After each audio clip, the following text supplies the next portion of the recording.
जय शिव शंभू। हर हर महादेव। दोस्तों, कल हम शिव महापुराण पढ़ रहे थे। ये देखिए, शिव पुराण की कथा कर रहे थे। तो आज हमने ये वाला अध्याय पढ़ना है जिसमें कि भगवान शिव का गंगा अवतरण तीर्थ में तपस्या के लिए आना, हिमवान द्वारा उनका स्वागत, पूजन, स्तवन और भगवान शिव की आज्ञा के अनुसार उनका उस स्थान पर दूसरों को ना जाने देने की व्यवस्था करना। ब्रह्मा जी कहते हैं, नारद, हिमवान की पुत्री, लोक पूजित शक्ति स्वरूपा पार्वती हिमालय के घर में रहकर बढ़ने लगी। जब उनकी अवस्था 8 वर्ष की हो गई, तब सती के विरह से कातर हुए शंभु को उनके जन्म का समाचार मिला। नारद उस अद्भुत बालिका पार्वती को हृदय में रखकर वे मन ही मन बड़े आदर का अनुभव करने लगे। इसी बीच में लौकिक गति का आश्रय ले शंभु ने अपने मन को एकाग्र करने के लिए तप करने का विचार किया। नंदी आदि कुछ शांत पदार्थों को साथ ले वे हिमालय के उत्तम शिखर पर गंगावतार नामक तीर्थ चले आए। ये जो गंगावतार में स्टार बना है, इसमें है, इसका मतलब है गंगोत्री। ठीक है, गंगोत्री चले, जहाँ पूर्व काल में ब्रह्मधाम से च्युत होकर समस्त पाप राशि का विनाश करने के लिए चली हुई परम पावनी गंगा पहले पहल भूतल पर अवतीर्ण हुई थी। ये उसके बारे में बता रहे हैं जहाँ गंगा सबसे पहले आए थे, जैसे कि गंगोत्री में। ठीक है, जितेंद्रिय हर ने वहीं रहकर तपस्या आरंभ की। वे आलस्य रहित हो, चेतन ज्ञान स्वरूप, नित्य ज्योतिर्मय, निरामय, जगन्मय, चिरानंद स्वरूप, द्वैतहीन तथा आश्रय रहित अपने आत्मभूत परमात्मा का एकाग्र भाव से चिंतन करने लगे। ठीक है, भगवान हर के ध्यान पारायण होने पर नंदी, भृंगी आदि कुछ अन्य पार्षदगण भी ध्यान में तत्पर हो गए। उस समय कुछ ही प्रथम गण परमात्मा शंभु की सेवा करते थे। वे सब के सब मौन रहते थे और एक शब्द भी नहीं बोलते थे। कुछ द्वारपाल हो गए थे। इसी समय गिरिराज हिमवान उस औषधि बहुल शिखर भगवान शंकर का शुभ आगमन सुनकर उनके प्रति आदर की भावना से वहां आए। आकर सेवकों सहित गिरिराज ने भगवान रुद्र को प्रणाम किया, उनकी पूजा की, अत्यंत प्रसन्न हो हाथ जोड़कर उनका स्तवन किया।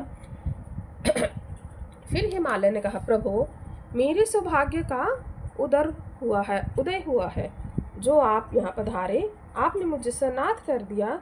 क्यों ना हो, महात्माओं ने यह ठीक ही वर्णन किया है। आप दीनवत्सल हैं। आज मेरा जन्म सफल हो गया है। आज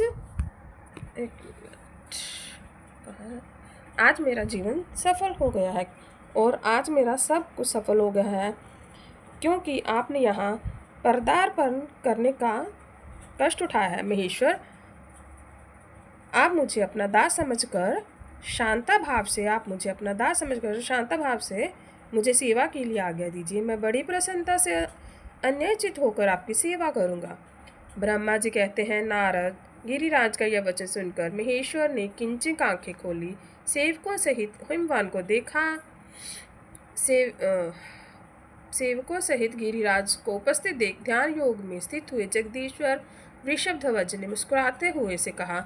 महेश्वर बोले, शैलराज, मैं तुम्हारे शिखर एकांत में तपस्या करने के लिए आया हूँ। तुम ऐसा प्रबंध करो जिससे कोई भी मेरे निकट ना आ सके। तुम महात्मा हो, तपस्या के धाम हो, मुनियों, देवताओं, राक्षसों और अन्य महात्माओं को भी सदा आश्रय देने वाले हो। द्विज आदि का तुम्हारे ऊपर सदा ही निवास रहता है। तुम गंगा से अभिषिक्त होकर सदा के लिए पवित्र हो गए हो। दूसरों का उपकार करने वाले तथा संपूर्ण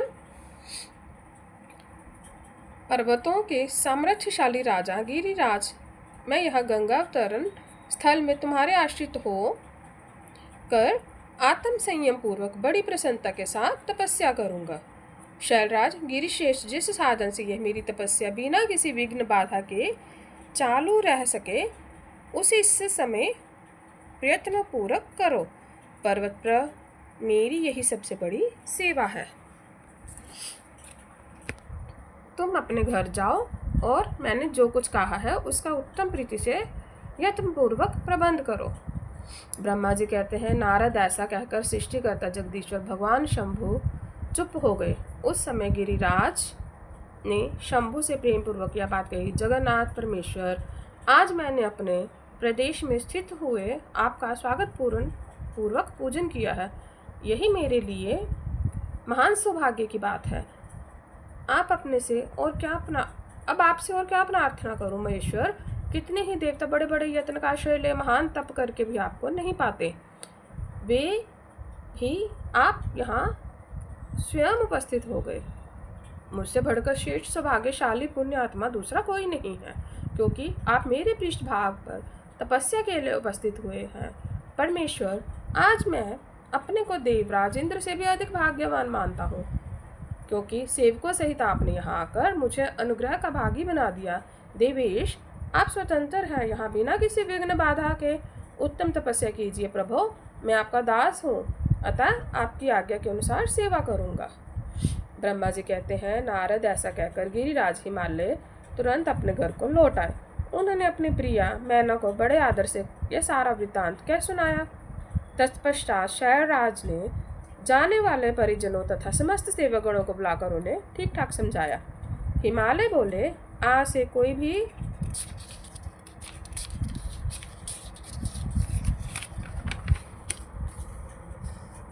गंगावतरण नामक स्थान में जो मेरे पृष्ठभाग में है, मेरी आज्ञा मानकर ना जाए।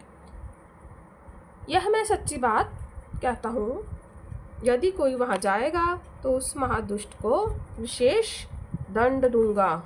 मुने इस प्रकार अपने समस्त गणों को शीघ्र ही नियंत्रित करके हिमवान ने विघ्न निवारण के लिए जो सुंदर प्रयत्न किया था वह तुम्हें बताता हूँ, सुनो। ये हमारा आज का अध्याय हुआ संपूर्ण। बाकी ये वाला अध्याय हम कल करेंगे जारी। ठीक है। जय हो शिव शंभु। हर हर महादेव।